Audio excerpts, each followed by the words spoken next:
ওকে, আজকে আমাদের টপিক হচ্ছে লেআউট।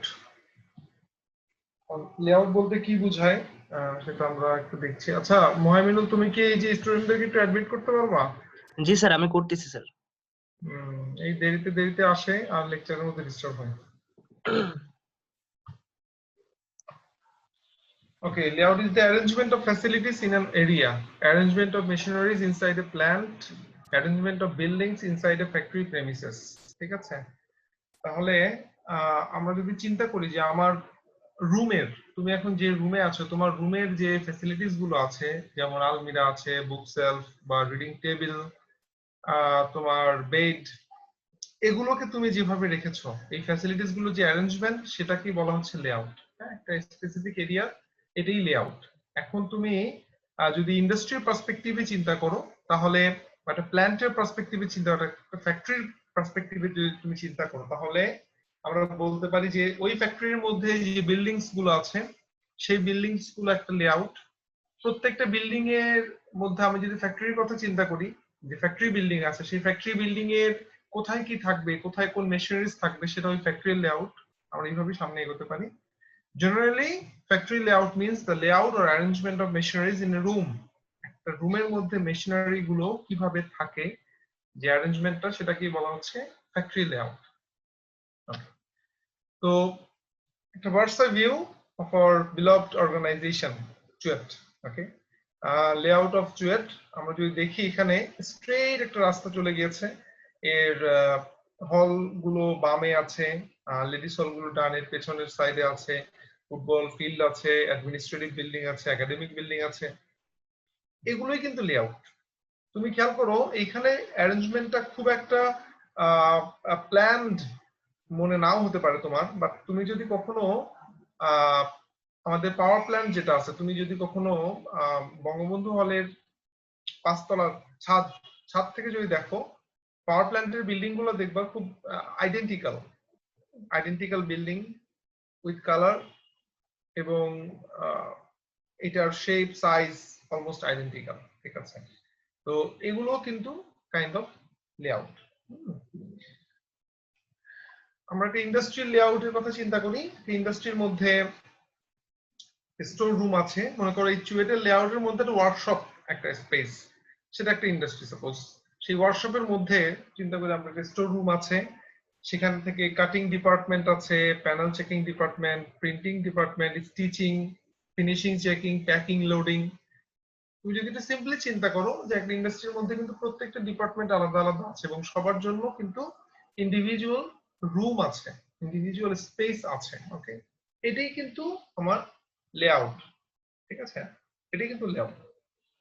এবার আমরা যদি একটা স্পেসিফিক রুমের কথা চিন্তা করি, একটা স্পেসিফিক রুম, সেই রুমের মধ্যে মেশিনারিজ গুলো কি কিভাবে আছে, সেটা কিন্তু একটা লেআউট। তুমি যদি আমাদের ওয়ার্কশপের কথা চিন্তা করো, ওয়ার্কশপে তুমি ঢুকলে ফার্স্ট যেটা এলো সামনে, তুমি দেখবা এখানে লেদ মেশিন গুলো, এরপরে শেপার মেশিন, তারপরে মিলিং মেশিন গুলো একটা কিন্তু স্পেসিফিক পয়েন্টে আছে, এবং প্রত্যেকটার মধ্যে নির্দিষ্ট একটা করে কি ডিসটেন্স মেইনটেইন করা আছে। যদি একটু স্পষ্ট করে খেয়াল করো, তাহলে বুঝতে পারবা যে লেদ মেশিনের মধ্যে মিলিং মেশিন ঢুকে নাই, আবার লেদ মিলিং মেশিনের মধ্যে আবার শেপার মেশিন নাই। একটা স্পেসিফিক লেআউট আছে। ঠিক আছে, প্রত্যেকটা শপের একটা লেআউট থাকতে হয়। ওকে, সো আমরা একটা স্পেসিফিক এরিয়ার লেআউট দেখলাম, একটা ফ্যাক্টরির লেআউট দেখলাম, একটা শপের লেআউট দেখলাম। নাও আমরা দেখি যে লেআউট বেসিক্যালি কত রকমের: product, process, fixed position, group technology, hybrid. Okay, so product layout বলতে কি বোঝায় সেটা একটু দেখাই। খেয়াল করো, এখানে product layout, U shape production line. যে কোনো একটা প্রোডাক্ট ইন হচ্ছে পয়েন্ট 1 এ, এক্সিট হচ্ছে পয়েন্ট 10 এ। ঠিক আছে, এখন এই 10টা জায়গায় তুমি চিন্তা করো, আমাদের কি বলবো এটাকে, যে কোনো একটা প্রসেস, সাপোজ যে কোনো একটা মেশিনারি, একটা বোল্ট সাপোজ আমি যদি বানাতে চাই, বোল্টকে ড্রিলিং করতে হবে, বোল্টকে থ্রেডিং করতে হবে, বোল্টকে গ্রাইন্ডিং করতে হবে। এখন আমি যদি চিন্তা করি আমি শুধু একটা বোল্ট তৈরি করব বা একটা হেক্সাগোনাল নাট তৈরি করব, একই জিনিস, আমি প্রথমে একটা ড্রিলিং মেশিন বসালাম, মনে করো পয়েন্ট 1 একটা ড্রিলিং মেশিন আছে, পয়েন্ট 2 তে একটা গ্রাইন্ডিং মেশিন আছে, পয়েন্ট 3 তে একটা সাপোজ থ্রেডিং মেশিন আছে। হ্যাঁ, তাহলে কি হচ্ছে, আমার পয়েন্ট একটা র মেটেরিয়াল পয়েন্ট 1 এ ঢুকলো, এন্টার করলো, 1 2 3 এর পরে কিন্তু বের হয়ে গেল। খেয়াল করো এই অ্যারেঞ্জমেন্টে কিন্তু বোল্ট ছাড়া বা হেক্সাগোনাল নাট ছাড়া আর কিছুই তৈরি করতে পারবো না। আমি কি তোমাদেরকে বোঝাতে পারছি?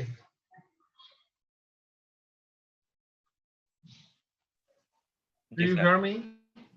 Sir, তো পয়েন্ট 1 পয়েন্ট 2 পয়েন্ট 3 সাপোজ আমি একটা পেজ আমি স্টাপল করে, কয়েকটা পেজ স্টাপল করে সেটাকে পাঞ্চ করে আমি একটা রিপোর্ট তৈরি করতে চাই, রিপোর্ট বাইন্ড করতে চাই। সাপোজ পয়েন্ট 1 এ আমার সেই পেজেস গুলো আছে, পয়েন্ট 1 এ আমি স্টাপল করব, পয়েন্ট 2 তে আমি পাঞ্চ করব, পয়েন্ট 3 তে আমি ফাইলে ঢুকাবো, পয়েন্ট 4 এ এক্সিট। তাহলে খেয়াল করো এখানে কি এই কাজ ছাড়া কিন্তু একটা স্টাপলার মেশিন, একটা পাঞ্চ মেশিন আর একটা ফাইলিং, এই কাজটা ছাড়া কিন্তু এখানে আর কোনো কিছু হবে না। দ্যাট মিন্স এই লেআউটটা completely dedicated to a product, completely dedicated to a product. Okay, এই প্রোডাক্ট নিয়ে কিন্তু তার চিন্তা ভাবনা, তার মেশিনারিজ গুলোর অ্যারেঞ্জমেন্ট সবগুলো প্রোডাক্টকে নিয়ে। নেক্সট দেখি প্রসেস লেআউট। খেয়াল করো প্রসেস লেআউট কি কি হবে।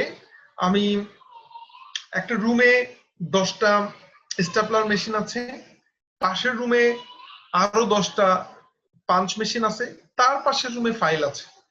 এইটা হচ্ছে প্রসেস লেআউট। একটু বোঝার চেষ্টা করো, আগে একটা রুমের মধ্যেই স্টাপলার, পাঞ্চ এবং ফাইল ছিল, এখন 3 রুমে 3টা। এইটার সুবিধাটা কি? তুমি যখন প্রোডাক্ট লেআউট করেছো ওখানে অন্য কোনো কাজ ইউজুয়ালি করা পসিবল না, হোয়ারএজ যখন এই রুমে সবগুলো স্টাপলার মেশিন আছে তুমি কিন্তু ওই রিপোর্ট তৈরি করা ছাড়া অন্য কাজও করতে পারবে। এখানে পাঞ্চ মেশিন পাশের রুমে অনেক রকমের আছে, তুমি কিন্তু এই রিপোর্ট পাঞ্চিং করা ছাড়া আরো অনেক কাজ করতে পারবে। তার পাশের রুমে যখন ফাইল আছে সেই ফাইলগুলো তুমি ওইটা ছাড়া আরো অন্যান্য কাজ করতে পারো না। তাহলে process layout dedicated to the process basically. এখানে দেখো চেম্বার করা আছে, একটা মিলিং, লেদ, তারপরে assembly, painting, shipping, inspection, grinder, welding. হ্যাঁ, খেয়াল করো প্রত্যেকটা আলাদা আলাদা রুম। যে কোনো একটা প্রোডাক্ট, যে কোনো একটা প্রোডাক্টকে আমি যদি কমপ্লিট করতে চাই, খেয়াল করো কিভাবে হবে। মিলিং মেশিন প্রথমে লেদ, ইন্সপেকশন থেকে কোথায় যাচ্ছে খেয়াল করো, লেদ থেকে মিলিং এ যাচ্ছে, মিলিং থেকে আবার ওয়েল্ডিং এ যাচ্ছে, ওয়েল্ডিং থেকে গ্রাইন্ডিং এ যাচ্ছে, মিলিং থেকে আবার অ্যাসেম্বলিতে যাচ্ছে, অ্যাসেম্বলি থেকে পেইন্টিং এ যাচ্ছে, সেখান থেকে শিপিং এন্ড রিসিভিং এ যাচ্ছে।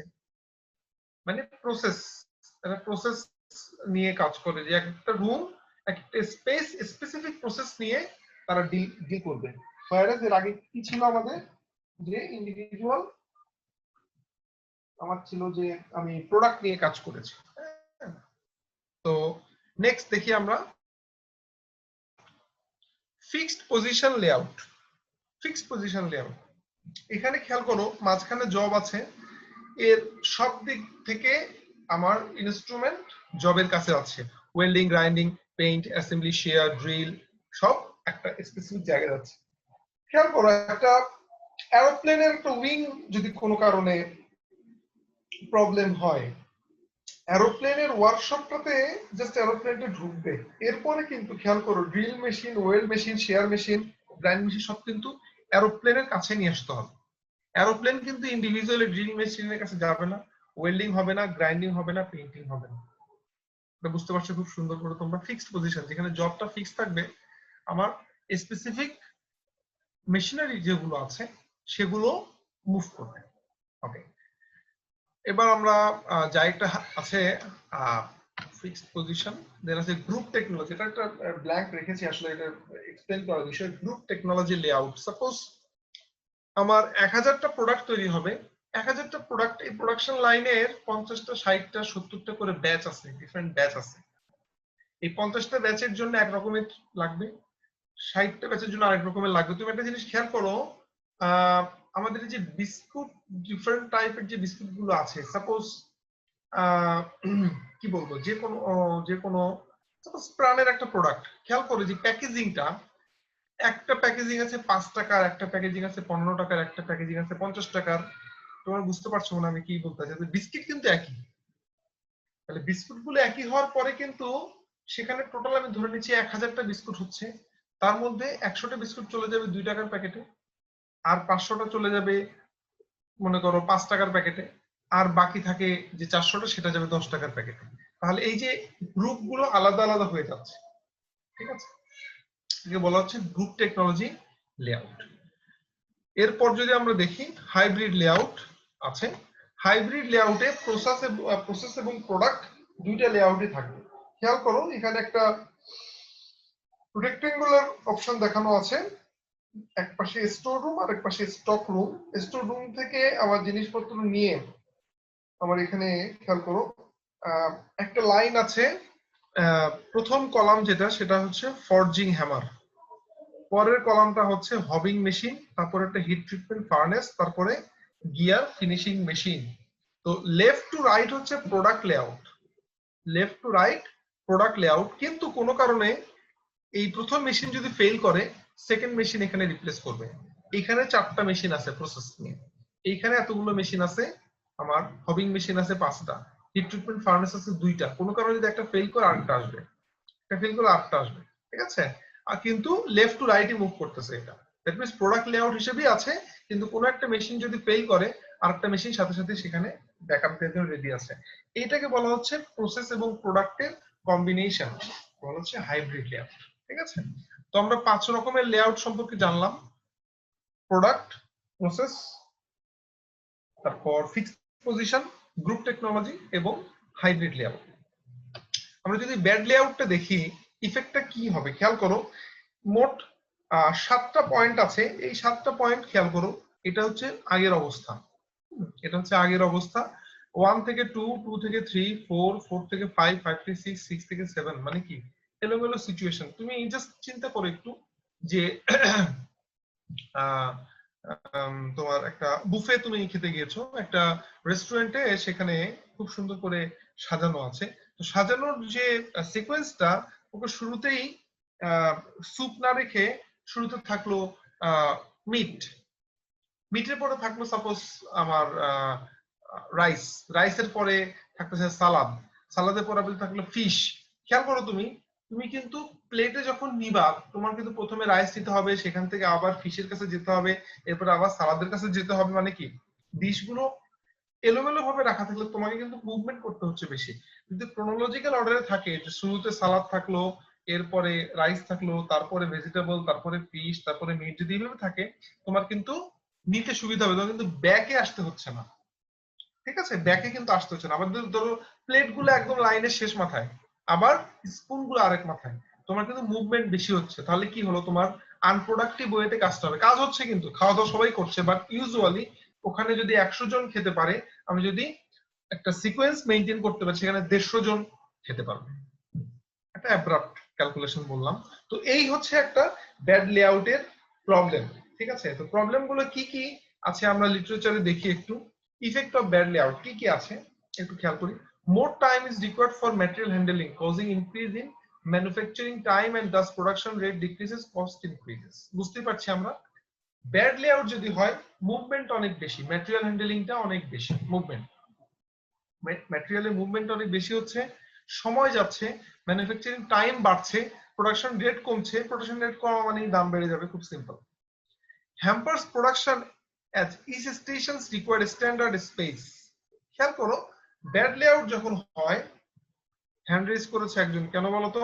Sir sir you shape layout যদি স্যার হইতে পারে তাহলে স্যার এল শেপ লেআউট হইতে পারবে না স্যার? হ্যাঁ হ্যাঁ অবশ্যই হতে পারবে, কোনো সমস্যা, একটা এক্সাম্পল দেয়া আছে এখানে, অবশ্যই হতে পারবে। হ্যাঁ ওকে, তোমার এল শেপের থেকে কিন্তু ইউ শেপে কিন্তু স্পেস কম লাগে। যদি একটা জিনিস একটু চিন্তা করে দেখো, ইউ শেপে কিন্তু স্পেসটা কম লাগে, একই জায়গায় ঘুরে আসছে। হ্যাঁ ওকে, তো এই যে work stations required standard space. মনে করো আমি এই যে রেস্টুরেন্টের মধ্যে, খেয়াল করো আমি একটা লাইন ধরে যাচ্ছি, খাবার নিচ্ছি, আমার জন্য একটা জায়গা দরকার। আমি ওখান থেকে ব্যাকফ্লো হয়, সামনে যদি লোক আরো আসে তাহলে কি তোমার এখানে দাঁড়ানোর জায়গার সমস্যা হবে।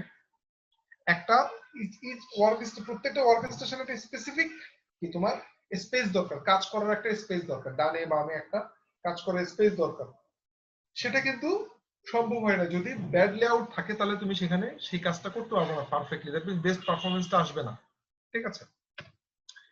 Space for in-process inventory might not be available near the required workers, causing temporary obstruction in production. এর মানে আসলে in-process inventory বলতে কি বোঝায়? ইনভেন্টরি মানে হচ্ছে উদ্ধৃত, in-process inventory মানে হচ্ছে এই যে একটা প্রোডাক্টকে যদি আমি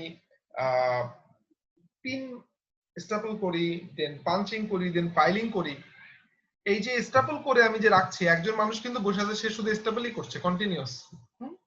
এর পাশে যদি আমি পাঞ্চিংটা রাখি, তাহলে কিন্তু সে কন্টিনিউয়াসলি নিয়ে পাঞ্চিং করছে। কিন্তু যদি রিভার্স হয়, চিন্তা করে স্ট্যাপলের পাশে ফাইলিং, তার পাশে পাঞ্চিং, তাহলে কি কি হচ্ছে অবস্থাটা?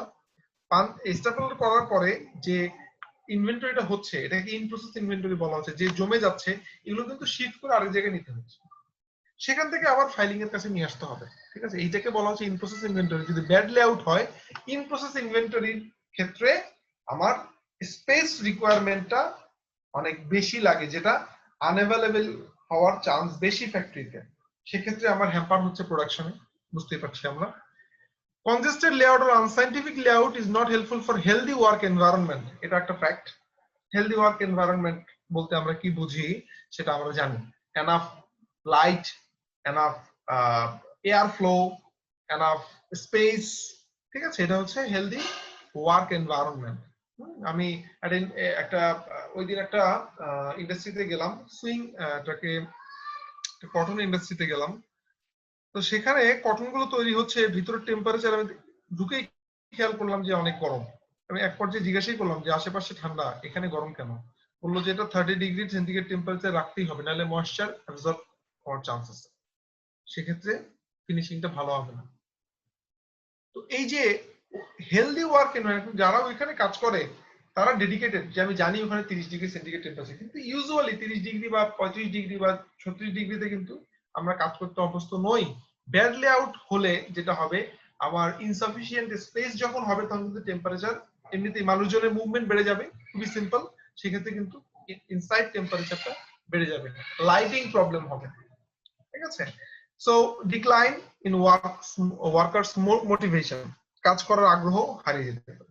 In case of an accident, emergency, bad layout, delay in rescue or stopping the calls. বুঝতে পারছি আমরা, যদি এলোমেলো ভাবে থাকে, সেক্ষেত্রে কোনো কারণে যদি অ্যাক্সিডেন্ট হয়, তাহলে এই ব্যাড লেআউটের কারণে কিন্তু আমি খুঁজে পাবো। সাপোজ তোমার রুমটা যদি ওয়েল পারফেক্টলি লেআউট করা না থাকে, তুমি রুম থেকে হঠাৎ করে তাড়াহুড়ো করে বের হতে গেলে কিন্তু ধাক্কা খাবো, এটার সাথে ওইটার সাথে ধাক্কা খাবো। বুঝতেই পারতেছো তো? ঠিক আছে, তো এই 5টা জিনিস আমার ব্যাড লেআউটের যে ইফেক্টটা, সেটা আমরা জানলাম।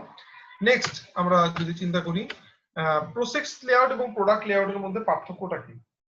প্রোডাক্ট লেআউট এবং প্রসেস লেআউটের মধ্যে পার্থক্য কি? ঠিক আছে, আমরা কি বলেছিলাম, প্রোডাক্ট লেআউটে প্রোডাক্টটা মানে প্রোডাক্ট ওরিয়েন্টেড মেশিনারিজ অর্গানাইজড হয়ে থাকবে, এবং সেখানে একটা একটা করে মেশিনারিজ থাকবে, সেখানে কোনো সাপ্লিমেন্টারি থাকবে না।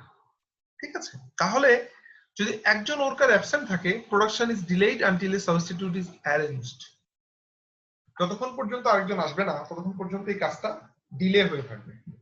ঠিক আছে, কিন্তু প্রসেস লেআউটে এই সমস্যা নাই, কারণ কি একসাথে একের অধিক মেশিনারিজ ওই রুমে আছে, একটা নষ্ট হলেও বা একজন ওয়ার্কার যদি না থাকে, তাহলে ওখানে আরেকজন থাকবে। খেয়াল করো, ইউজুয়ালি যদি প্রোডাক্ট লেআউটে এক মেশিনারিজে একজনের বেশি থাকে না, যেহেতু ওখানে প্রোডাক্ট ওরিয়েন্টেড কাজ হয়। হ্যাঁ, প্রসেস লেআউটে যেহেতু মেশিনারিজ গুলো একরকমই অনেকগুলো, এখানে ডেফিনেটলি একের অধিক মানুষজন এক্সপার্ট থাকে, একজন অ্যাবসেন্ট থাকলে সেখানে আরেকজন ইউজ করতে পারে। ঠিক আছে, তো যেহেতু প্রোডাক্ট লেআউটে একজন মানুষ এক জায়গায়, সো সেই ব্যক্তি ওই অপারেশনে অনেক এক্সপার্ট হয়ে যায়। যদি সে কোনো কারণে অ্যাবসেন্ট থাকে বা যদি সে জব সুইচ করে, হ্যাঁ কুইট করে, সেক্ষেত্রে আরেকজন মানুষকে সেখানে আমার ইনকর্পোরেট করতে হয়, তাকে আমার শেখাতে হয় কাজ। হোয়ারাস প্রসেস লেআউটে এই ধরনের প্রবলেম নাই, যেহেতু একের অধিক মানুষজন অ্যাডপ্ট করছে সেখানে অ্যাক্টিভিটিস গুলো, সো একজন যদি চাকরি ছেড়েও যায়, কুইট করে বা অ্যাবসেন্ট থাকে, প্রবলেম হয় না। Is not helpful for training purpose in case of product layout. স্বাভাবিক, একটা জায়গায় এক মেশিনারিজ একজন ব্যক্তি, সেখানে ট্রেনিং করানোর কিছু নাই। ট্রেনিং হবেই না, কারণ কি সে কাজেই ব্যস্ত, সে ট্রেনিং করবে কোথায়? প্রসেস লেআউটে খেয়াল করো, ওই জায়গায় মেশিনারিজ 5টা, 2টা মেশিনারিজ ব্যস্ত আছে কাজে, বাকি 3টা কিন্তু স্পেয়ার আছে, সেখানে ট্রেনিং এর সুবিধাটা আছে। ঠিক আছে, এটা এমপ্লয়ি ট্রেনিং হোক, তোমরা ইন্ডাস্ট্রিয়াল ট্রেনিং এ যাও সেখানে হোক, হোয়াটএভার।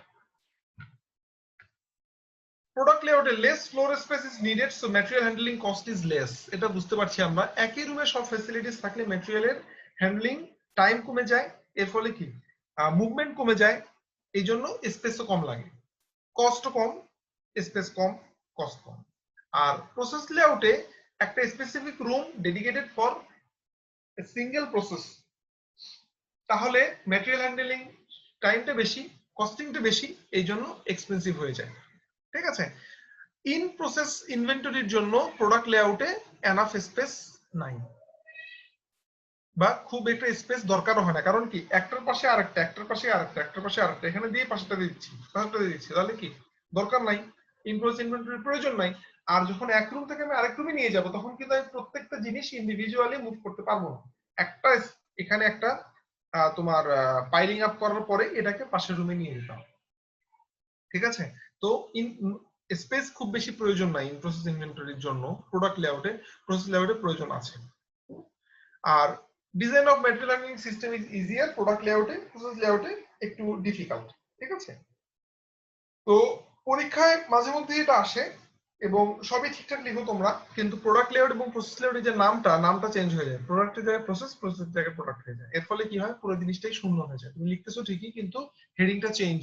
এই জন্য কনসেপ্টটা আগে বুঝতে হবে যে প্রোডাক্ট লেআউট এক রুমে সব কাজ, এক রুমে সব কাজ, সবগুলো মেশিন একই রুমে আছে একটা প্রোডাক্ট তৈরির জন্য, এর জন্য এর প্রোডাকশন সময় কম লাগবে এবং ইন প্রসেস ইনভেন্টরির সময় কম লাগবে বা স্পেস প্রয়োজন হবে না, ম্যাটেরিয়াল হ্যান্ডলিং কস্ট কমে যাবে, সো প্রোডাক্টের প্রোডাকশন টাইমটা কমে যাবে, দ্যাট মিন্স প্রোডাক্টিভিটি বাড়বে। কিন্তু যদি কোনো একজন অ্যাবসেন্ট থাকে তাহলে সেখানে ঘাটতি হবে, নতুন মানুষকে রিক্রুট করতে হবে, আরেকজনকে ট্রেন্ড আপ করতে হবে, এবং এর ফলে কি এখানে ট্রেনিং ফ্যাসিলিটিসটাও একদম নাই, অনেক কম। ঠিক আছে, যদি এইভাবে কনসেপচুয়ালি তোমরা চিন্তা করো তাহলে কিন্তু খুব সিম্পলি এক্সপ্লেনেশন লিখতে কোনো প্রবলেম হবে না। ঠিক আছে, ওকে, তো আর কিছু নাই আসলে, লেআউট বলতে এতটুকুই, এখান থেকে বেশি কিছু আর নাই। আচ্ছা, আমি তোমাদেরকে কি ইমেইলটা পাঠিয়েছিলাম ক্লাস লেকচারের? হ্যালো, না স্যার, পাইনি তো ইমেল। Sir পাঠাননি sir. আচ্ছা, পাঠাইনি না, আমি এটা এখনই পাঠানোর চেষ্টা করতেছি। অ্যাটেন্ডেন্স, আমি এখনো বাইরে, আমি আসলে অ্যাটেন্ডেন্স শিটটার সাথে আনতে পারিনি।